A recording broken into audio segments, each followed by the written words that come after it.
Varicose veins కి సరైన చికిత్స కోసం సంప్రదించండి ఎవిస్ హాస్పిటల్. నమస్తే రమగారు. నమస్తే జయ. రమగారు, అమ్మవారి కథలు తర్వాత దేవాలయాలకు సంబంధించిన కథలు ఎంత అద్భుతంగా ఉంటాయంటే నా వైపు నుంచి ఇంకా ప్రశ్న ఉండదు. మిమ్మల్ని నేను అడిగినప్పుడు ఇంకంతే అలా చూస్తూ ఉండిపోతా. ఒక గంట చెప్పినా మేము వింటామేమో. నేను మొత్తం టోటల్ మన కెమెరామెన్స్ కానీ స్టూడియో మొత్తం సైలెంట్ అయిపోతుంది కదా, ఎంత అద్భుతంగా చెప్తారు. అయితే నాకేమనిపించిందంటే ఇన్ని దేవాలయాల గురించి చెప్తారు కదా, మొన్న మధ్య భూవరాహస్వామి గురించి చెప్పారు. 4 రోజులు ట్రెండింగ్లో ఉంది వీడియో. మీరు చెప్పాక నేను రీసెంట్గా మైసూరు వెళ్ళి భూవరాహస్వామిని చూసి వచ్చానండి, ఒక 10 days బ్యాక్. అంత కళ్ళకు కట్టినట్టు చెప్తారు కదా. మీకు ఇష్టమైన క్షేత్రం ఏది అసలు? ఇన్ని దేవాలయాల గురించి అత్యద్భుతంగా ఒక అమ్మవారి స్టోరీ చెప్పారు. చెరువులో నుంచి చేతులు బయటకు వచ్చి గాజులు వస్తాయని. ఎప్పటికీ ఎవర్ గ్రీన్ స్టోరీ అండి. మీరు చెప్పేటప్పుడు రమ్మగారు ఇట్లా ఒకలాంటి గుప్స్ బంప్స్ చేస్తూ ఉంటాయి. అలా అయిపోతూ ఉంటాం దేవుడి గురించి మీరు మాట్లాడేటప్పుడు. అప్పుడు అనిపించింది నాకు, మీకు ప్రతి దేవాలయం గురించి అలానే చెప్తారు. మీకు పర్సనల్గా ఇష్టమైన క్షేత్రం ఏది? నాకు గూస్ బంప్స్ వచ్చేది. మీకు వచ్చేదా? తిరుపతి, తిరుమల. ఎప్పుడు వెళ్ళినా, ఎన్నిసార్లు వెళ్ళినా, ఇవాళ వెళ్ళి తిరిగి వచ్చాననుకో, ఎల్లుండి మళ్ళీ వెళ్ళే అవకాశం వస్తే పరిగెత్తుకుంటూ వెళ్ళిపోతాను నేను. ఎప్పుడు వెళ్ళినా అప్పుడే వెళ్ళిన ఫీలింగ్ వస్తుంది నాకు. ఎందుకో తెలియదు, అలా కనెక్ట్ అయ్యి ఉంటాను. ఒక సంవత్సరం ఉన్నాను తిరుపతిలో నేను చదువుకోవడానికి. ప్రతి నెల కొండ మీదకి వెళ్ళిపోయేదాన్ని. ఒకసారి అయితే 3 వారాలు వరుసగా ఎవరు పిలిస్తే వాళ్ళు ఆదివారం బట్టలు తుక్కోవాలి. హాస్టల్లో ఉండేవాళ్ళు. మేము వెళ్తున్నాం, అక్క వస్తావా అంటే మొన్నగా వెళ్ళేవాని వాళ్ళందరూ. తెలియదు అప్పుడు ఇంత హడావుడు లేదేమో, ఈ క్రౌడ్ ఈ హడావుడు ఇంత లేదు. జనం చేసుకోవటాలు అంత గోలేదు. శుభ్రంగా సరదర్శనంలోకి వెళ్ళిపోయే వాళ్ళం ఎప్పుడో 30 ఏళ్ల క్రితం, 30 years. ఈ వారం ఒక మలయాళీస్, కన్నడ పిల్లలు, మగ పిల్లలు చాలా మంది వెళ్తుంటే అక్క వస్తావా అంటే వాళ్ళతో పాటు పోయేదాన్ని. మా తెలుగు వాళ్ళంతా ఓసారి వెళ్తే వాళ్ళతో పాటు వెళ్ళిపోతాను. మరుస 3వ వారం మా కజిన్ ఎవరో ఊళ్ళోకి వస్తే వాళ్ళతో పాటు వెళ్ళి ఒక ఉద్వేగం ఉంటుందన్నమాట నాకు. అది ఎలా ఉంటుందంటే, అయ్యవారిని చూడ్డం మీద కాదు చేయాలి, ఆయన కోసం తాపత్రయం అని నాకు అనిపించదు. పెద్ద ఆయన కోసం కాదు మరి. ఆ పైకి వెళ్తే చాలు, ప్రతి చోట ఆయన ప్రజెన్స్ చూస్తాను నేను. దర్శనం బాగా అయ్యిందా లేదా అనేది, బాగా అయింది, ప్రతిసారి బాగానే అయిందని చెప్తా. ఒక్కోసారి 10 నిమిషాలు 8 నిమిషాలు నుంచునే అవకాశం లభించింది. 2 minutes 1 minute ఊరికే అలా చూసి ఇలా బయటకు వచ్చేసినా సరే నాకు కొండ మీద ఉండాలని ఉంటుంది.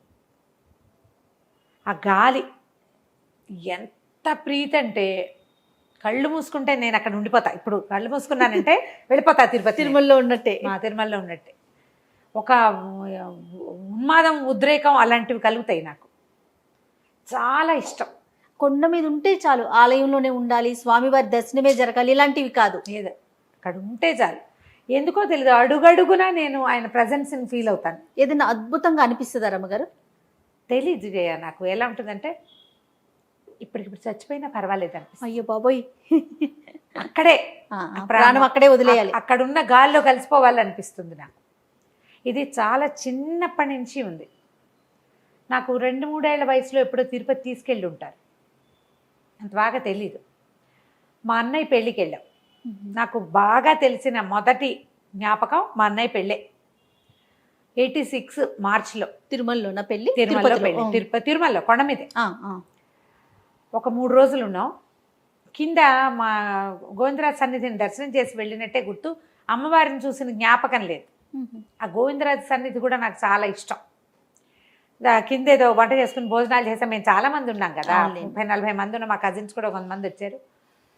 ఫస్ట్ టైం వెళ్ళిన జ్ఞాపకం ఇంకా ఉంది నాకు 86లో. అంతకు ముందు చిన్నప్పుడు, అంత ముందు ఇంకోసారి వెళ్ళినట్టున్నాం. అది అప్పటికి నాకు ఇలా దేనికైనా స్పందించే లక్షణం రాల. ముందు ఇంకోసారి వెళ్ళే ఉంటాం, మా ఆండక్కయ్య ఉన్నప్పుడు వెళ్ళినట్టున్నా, మనసులోకి వెళ్ళాలి. అప్పటికి అంటే నాకు ఎక్స్ప్రెషను, భగవంతుడి పట్ల ఒక ఆసక్తి 86కి ముందు లేదు. నాకు 15 ఏళ్ళు ఉన్నాయి కదా, 15-16 సంవత్సరాలు ఉన్నాయి. అప్పుడు వచ్చింది 86లో. అప్పటికి ఎంఎస్ సుబ్బలక్ష్మి గారివి కీర్తనలు వినపడుతూ ఉండేవి. శోభారాజు గారు కూడా పాడడం మొదలెట్టినట్టు కీర్తనలు వినపడుతూ ఉండేవి. కొండంతా ఏ పక్కకి వెళ్ళినా అలా సంగీతం, కొండ గాలి, ఆ మొదటిసారి ఫస్ట్ టైం దర్శనం చాలా బాగా అయింది. 2 సార్లు 3 సార్లు చేసాం మేము ఉన్న 3 రోజులు. ఇక అది ఎలా ఉండిపోయిందంటే నేను నిద్రలో కూడా అప్పుడప్పుడు అలా కలొస్తుంది. నేను ఆ మెట్లు ఎక్కినది, అక్కడ నడిచింది, ఒక కొండ సంపెంగ చెట్టు కింద కూర్చున్నది నాకు ఇంకా జ్ఞాపకం ఉన్నాయి. అలా ఎలా పట్టేశాడో అయ్యవారు నన్ను తెలీదు. నాకు ఎన్ని గుళ్ళకి వెళ్ళినా ఎన్ని చోట్లైనా నేను ఇలాంటి ఫీల్ ఉంటుంది, కానీ మళ్ళీ వెళ్ళిపోవాలన్న వెంపర్లాట మాత్రం ఉండదు. ఇంకోసారి వెళ్దాం అనిపిస్తుంది. సుమారుగా ఎన్నిసార్లు వెళ్ళుంటారు ఇప్పటికి? చాలాసార్లే వెళ్ళాను జయ. మధ్యలో ఒక 10-12 సంవత్సరాలు 10 ఏళ్ల పాటు అసలు వెళ్ళాలా నేను. 10 ఏళ్ళు ఇంచుమించుగా మేము 94లో వెళ్ళాం. 94 తర్వాత మళ్ళీ ఎప్పుడు వెళ్ళాం, మళ్ళీ 98లో మళ్ళీ వెళ్ళాం. అక్కడ ఒక 4 ఏళ్ళు గ్యాప్ వచ్చిందా, మధ్యలో ఇంకా వెళ్ళాలి. 98 తర్వాత మళ్ళా ఇంచుమించు 2006 దాకా నేను వెళ్ళాల. ఎన్ని సంవత్సరాల గ్యాప్ ఉంది, అయినా కూడా ప్రతి అణువు నాకు తెలుసు. నేను అలా కనెక్ట్ అవుతాను తిరుమలకి. అక్కడ ఎక్కడైనా లోకల్గా అప్పుడు పైన చాలా చూడవలసిన ప్రదేశాలు ఉంటాయి కదండి, అప్పుడు వెళ్ళరా? నేను ఆ శిలాతోరణం మా ఫ్రెండ్స్ అంతా పోయారు, నాకు అక్కర్లా, ఎక్కడో చోట ఏదో చెట్టు కింద కూర్చుంటే చాలా. అస్సలు తుంబుడు తీర్థాలు అవన్నీ తెలుసు నాకు, కానీ నేను ఎక్కడికి వెళ్ళాలని ఉండదు నాకు. అవి చూద్దాం ఇవి చూద్దాం ఏదైనా చూద్దాం చూపు లేదు. ఎక్కడో చోట అలా గాలి పీలుస్తూ అక్కడ ఉండాలనిపిస్తుంది. నేను ఇలాగా ఇది నాకు తెలుసు అనే భావన నాకు మళ్ళీ మధురైలోనే కలిగింది. మధురైలోనే ఆ నేల నాకు తెలుసు అనిపించింది నాకు. కానీ మధురై వెళ్ళిపోదామని లేదు మనసు, తిరుమలకి మాత్రం ఉంటుంది. ఎంతసేపు ట్రై చేస్తాను నేను తిరుమలకి వెళ్ళిపోవడానికి. అవకాశం ఉన్నప్పుడల్లా అంటుంటా, మొన్నగా వెళ్ళామంటారు మా వాళ్ళు. అయినా సరే నాకు వెళ్ళిపోదామని ఉంటుంది. ఏదైనా అవకాశం దొరికితే మానేటానికి మాను. ఇంకా నేను మానబుద్ధి కాదు. ఎందుకు అలాంటి ఆ కొండ మీద నాకు అలా ఉందో నాకు తెలీదు. నేను అనుకుంటాను నా గత జన్మల్లో కొన్ని జన్మలు నేను అక్కడ గడిపుంటాను. ఆ వాసన నన్ను వదిలిపెట్టదు అసలు. ఆ కొండ వాసన మనసును వదలదన్నమాట. బాగా దుఃఖంగా ఉన్నప్పుడు నేను లాగుతుంది నన్ను. ఎక్కువ దుఃఖము విసగట తోచనప్పుడు తిరుపతి వెళ్ళిపోదాం అనిపించేస్తుంది నాకు. వెళ్ళలేను. ఈ మొన్న సంసార జంజాటం నన్ను వెళ్ళనివ్వదు. మా ఇంట్లో ఎవరు రామంటారు, కానీ నాకు అనిపిస్తుంది. మా విద్యక్కయ్య కూడా ఇలాగ ఎప్పుడు తిరుపతి వెళ్ళిపోవాలంటుంది. మొన్నే వెళ్ళొస్తుంది మళ్ళీ వెళ్ళిపోతుంది. విద్యక్కయ్య కూడా అలాంటిది ఉంది. నాకైతే మా అక్కయ్యకి దర్శనం స్వామివారి ఈసారి దర్శనం బాగా అవ్వలేదు. నేను శ్రీవాణి టికెట్ తీసే తనకి. శ్రీవాణి వేస్ట్, నువ్వు 10,000 పెట్టి టికెట్ తీసావు, నాకేం దర్శనం బాగా అవ్వలేదు, అది వద్దు ఇంకో రకం చూడంటుంది. ఇప్పుడు నాకు అసలు దర్శనం కోలే లేదు. అయినంతే అవుతుంది. ఆయన ఏది ఇస్తాడో అది తీసుకుంటాం మనం. మనకు కావాల్సింది ఏంటంటే ఆయనతో పాటు మనం కూడా అక్కడ ఉండటం.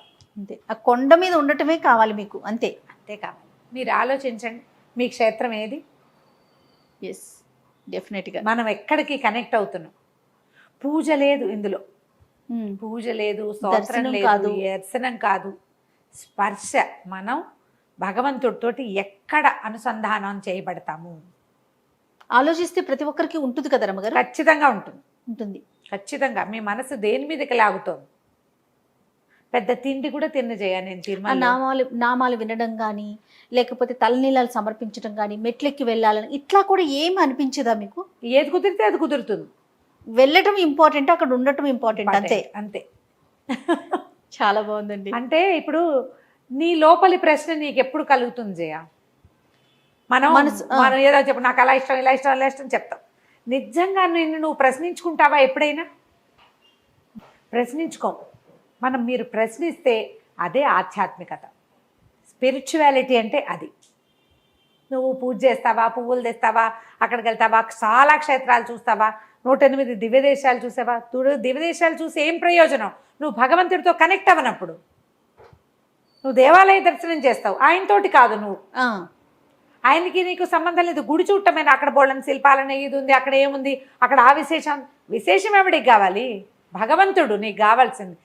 ఎక్కడైనా ఆయన్ని నువ్వు చూడగలగటం, ఆయనని నువ్వు ఫీల్ అవ్వగలగటం, ప్రతి దాంట్లోనూ భగవంతుడిని చూడటం, తెలుసుకోవటం, అది కుదురుతుంది. అది ఎప్పుడు కుదురుతుందంటే నీ లోపలికి నువ్వు ప్రశ్నించుకున్నప్పుడు అసలు నాకేం కావాలి, నేను ఎందుకు చేస్తున్నా ఇది, ఈ పోనీ ఏదో చేస్తాం పిల్లలకో భర్తకో ఇంటికో వాకిలకో మనకే డబ్బు నగలో బంగారమో ఆస్తో పాస్తో, దీని తర్వాత నువ్వు వెళ్ళేటప్పుడు పట్టుకెళ్తావు ఒకటైనా, నువ్వు వచ్చేటప్పుడు తెచ్చావా ఏదైనా, లేదే. భగవంతుడు అనేవాడు ఎవడో ఒకడు నువ్వు ఇక్కడ పండితుల వంశంలో పుట్టమని నన్ను ఇక్కడ పడేశాడు, ఇంట్లో నుంచి బయటకు వెళ్ళేందుకు అవకాశం ఇచ్చే చోట నిన్ను పడేశాడు, దానికి నువ్వు చేసిన ప్రయత్నం ఏంటి? ప్రశ్నించుకోవాలి. నువ్వు ప్రశ్నించు, నీకు సరైన సమాధానం లభిస్తుంది. నీ ఆత్మ ఎక్కడ సరిగ్గా సరి అయిన దారికి వెళ్తుందో అక్కడ నీ జన్మ నీకు లభిస్తుంది. నేను దీన్ని నమ్ముతా. 86లో వెళ్ళింది నాకు ఇవాళ దాకా గుర్తుందంటే ఎట్లా కదిపాడు భగవంతుడు నన్ను, తనతో నన్ను ఎట్లా అనుసంధానం చేసుకున్నాడు. నాకు ఆయనకి మధ్యలో ఉన్న ఒక గీతని భగవంతుడే సరిచేయాలి కదా, దానికి నేను ఒక ప్రయత్నం చేయాలా. అప్పుడు నేను ఈ చుట్టుపక్కల ఉన్నదానికి ఇంపార్టెన్స్ ఇవ్వకూడదు, నా లోపల ఇంపార్టెన్స్ ఇచ్చుకోవాలి. అది ఎలా చేయగలిగానో నాకు తెలియదు. అది నాదని నేను అనుకోవటల్లా, అలా కలిగించాడు ఆయన. అంతా ఆయనదయ్యే అంటారు. ఖచ్చితంగా నేను కలిగించాడు. దానికి మీ ప్రయత్నం ఏం చేస్తారు రమ్మగారు? ఏం చేశారు మీరు? ఇప్పుడు ఎవరికి వారిని ప్రశ్నించుకోవాలి, ఆయన దయే, ఓకే. మీ ప్రయత్నం ఏమన్నా ఉందా ఇందులో? నా ప్రయత్నం మనసును లగ్నం చేయటమా? ఏది జరిగినా భగవంతుడి వల్లే ఇది జరిగిందని నమ్మడం. మంచైనా చెడైనా ఆయన ఇచ్చిందే అనుకుంటారా? అంతేనా? ఇప్పుడు నన్ను ఎన్నిసార్లు అడిగావు నువ్వు? ప్రతిసారి నేనేం చెప్తున్నా, ఇది నాది కాదు. అవును, నాది ఖచ్చితంగా కాదు. అవును, ఇది నాది కాదని నేను బలంగా లోపల కూడా నమ్ముతున్నా. నోటితో చెప్పడం లేదు, ఒట్టి మాట చెప్పట్లా, లోపల నుంచి నమ్మాలి. నా ప్రయత్నం ఏమీ లేకుండానే నేను సంస్కృత అధ్యాపకులు పండితుల వంశంలో పుట్టాను. ఏం చదువుకోలే, సరిగ్గా చదవలా. అయినా కూడా భగవంతుడు నాలో ఒక ప్రజ్ఞని పెట్టాడు, ఏదో పెట్టాడు కదా. ఖచ్చితంగా పెట్టడం వల్లే నేను ఇక్కడ ఉన్నా. ఇది నాకు కలిగించిన వాడెవడు? నేను కాదు కదా, ఆయనే ఉన్నాడు ఎవరో. ఆయన్ని నమ్మాలి మనం. అక్కడ ఒకటి ఉన్నది ఏదో నమ్మితే అప్పుడు ప్రశ్నించుకుంటే మీకు ఆన్సర్ వస్తుంది. అంతే. కరెక్ట్ రమ్మగారు. మంచి అయినా చెడైనా ఆయన ద్వారానే జరుగుతోంది, అంతే. అది మీరు చాలా బలంగా నమ్ముతున్నారు. నమ్ముతాను, నేను దాన్ని నమ్ముతాను. ముందు ఒక జన్మ ఉంది గ్యారంటీగా, రేపు ఒక జన్మ వస్తుంది ఖచ్చితంగా. మీరు ఇంట్లో కులదైవంగా వెంకటేశ్వర స్వామిని కొలిచేవారండి? అంటే కాదు, మాకు నరసింహస్వామి ఇలవేల్పు. అవును, నరసింహస్వామి ఇలవేల్పు. తాతగారికి రామభక్తి చాలా ఎక్కువ. వెంకటేశ్వర స్వామి అన్న ఆయనకి ఇష్టమే. ఆయన సుశ్రుతి వృత్తం అని ఒకటి రాశారు. వెంకటేశ్వర స్వామి మీద సువర్ణ పుష్పమాలని కూడా ఒకటి రాశారు. విమాన వెంకటేశ్వర స్వామికి అభిషేకం చేసినప్పుడు రాశారు. కానీ వెళ్ళేవారు తిరుమల అప్పుడప్పుడు. అంత తీవ్రంగా వెంకటేశ్వర స్వామి భక్తి లేదు మా ఇంట్లో. మీరే కనెక్ట్ అయ్యారు అంతే. ఏం మిగిలిన వాళ్ళంతా తిరుపతి వెళ్ళేవాళ్లే కానీ నేను మా విజ్జక్కయ్య అక్క అన్నారు కదా, మేము ఎందుకో బాగా బలంగానే ఉంటారు. ఇట్లానే చాలా స్వామి మీద నేను అనేది చాలా ఊరికే వెళ్ళిపోతుంది. ఒక్కతే ఉంది, పెద్దదైపోయింది బాగా, 70 వచ్చేసినాయి, 70+. మీకు తిరుమలలో ఉండటానికి అవకాశం ఆ భగవంతుడు కల్పిస్తే ఏం చేస్తారు మీరు? హాయిగా ఉంటాను. వెళ్ళిపోతారు, హాయిగా ఉంటాను. నేను ఒక్కదాన్నే ఉండాల్సి వచ్చినా నాకు ఏ బాధ లేదు. సంసారం తాపత్రయం ఏం లేదు. అక్కడ ఉండే అవకాశం కనుక భగవంతుడు ఇస్తే హ్యాపీగా ఉంటాను. నాకు మాత్రం అవకాశం ఏముంటాము గారు, కెమెరా తీసుకొని వస్తాను. అలాంటివి ఇస్తారా భగవంతుడు? అట్లాంటివి వస్తాయంటావా? చెప్పలేం కదా రమ్మగారు. ఏమో మరి చెప్పలేం. ఎవరికి ఎంతవరకు రుణపడి ఉంది, ఎంతవరకు రాసిందో, రుణం కాదు ఎంతవరకు రాసిందో అది జరుగుతుంది కదా. అదే నేను SVBCలో కొన్ని ప్రోగ్రామ్స్ చేశాను. అక్కడి నుంచి పెద్ద మనకి వచ్చేది ఏం లేదు నాకు తెలిసిందే. కానీ స్వామివారి పరివారంలో చేరిపోయేందుకు వెళ్ళిపోయాను. అవును, ఎన్నోసార్లు అన్నారు నాకు. ఎప్పుడు పిలిచినా వాళ్ళు పిలిచినప్పుడు అలా ఏది చేయమంటే అది చేశాను. అవును, ఆయనకి సేవ చేస్తున్నట్లుగానే అంతే. ఆయన పరివారంలో నేను కూడా ఉన్నాను, కొంతకాలం ఉన్నానని చెప్పుకోవటానికైనా ఆ సంతోషం కోసమే. రైట్. చాలా సంతోషం రమ్మ గారు. నమస్తే. నమస్తే.